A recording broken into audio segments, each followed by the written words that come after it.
বিশ্ব ফুটবলের সবচেয়ে ক্ষমতাধর ব্যক্তি হিসেবে বিবেচিত জিয়ান্নি ইনফান্তিনো এখন চরম চাপের মুখে পড়েছেন। টানা চতুর্থবার ফিফার সভাপতি হওয়ার পথ যতটা সহজ মনে হচ্ছিল, সাম্প্রতিক ঘটনায় তা এখন অনিশ্চয়তায় পড়েছে।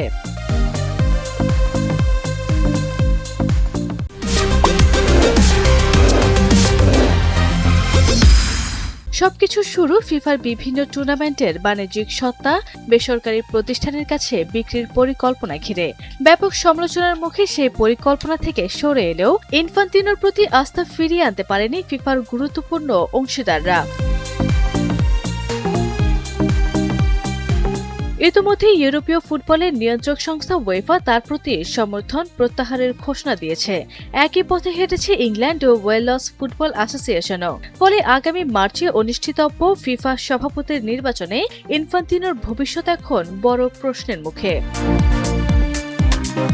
আন্তর্জাতিক সংবাদ মাধ্যমের খবরে বলা হয়েছে, পরিস্থিতি সামাল দিতে ইনফান্তিনো যুক্তরাষ্ট্রের প্রেসিডেন্ট ডোনাল্ড ট্রাম্পের সঙ্গে যোগাযোগ করছেন বলেও দাবি উঠেছে, যদিও এসব বিষয়ে আনুষ্ঠানিক কোনো নিশ্চিত তথ্য পাওয়া যায়নি।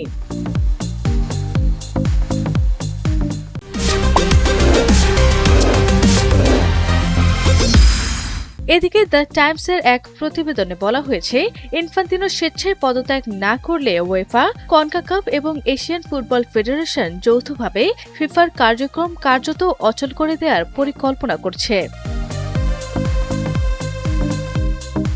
পরিকল্পনার অংশ হিসাবে তারা ফিফা পরিষদ ও বিভিন্ন কমিটির বৈঠক বয়কট করতে পারে, এমনকি নিজেদের উদ্যোগে একটি বিকল্প আন্তর্জাতিক প্রতিযোগিতার আয়োজনের বিষয়েও আলোচনা চলছে বলে এই প্রতিবেদনে উল্লেখ করা হয়। একটি সূত্রের বরাত দিয়ে দ্য টাইমস জানিয়েছে, ইনফান্তিনোকে সরানোর ব্যাপারে সংশ্লিষ্ট সংস্থাগুলো দৃঢ় প্রতিজ্ঞ এবং প্রয়োজনে সব ধরনের পদক্ষেপ নেওয়ার জন্য প্রস্তুত রয়েছে। সবচেয়ে বড় ধাক্কা এসেছে সদস্য দেশগুলোর সমর্থনে।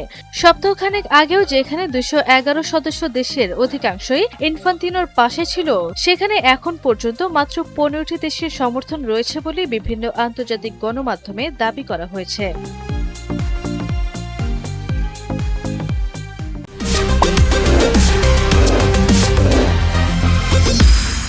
উল্লেখ্য, আগামী নির্বাচনে জয় নিশ্চিত করতে ইনফান্তিনোর প্রয়োজন অন্তত 106 ভোট।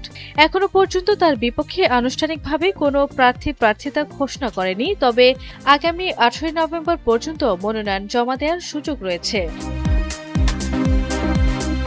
বিশ্লেষকদের মতে, যদি উল্লেখযোগ্য সংখ্যক সদস্য দেশ ইনফান্তিনোর পদত্যাগ দাবি করে, তাহলে জরুরি ফিফা কাউন্সিল সভা আহ্বান করা হতে পারে। সেক্ষেত্রে বিশ্ব ফুটবলের প্রশাসনে বড় ধরনের পরিবর্তনের পথ খুলে যেতে পারে।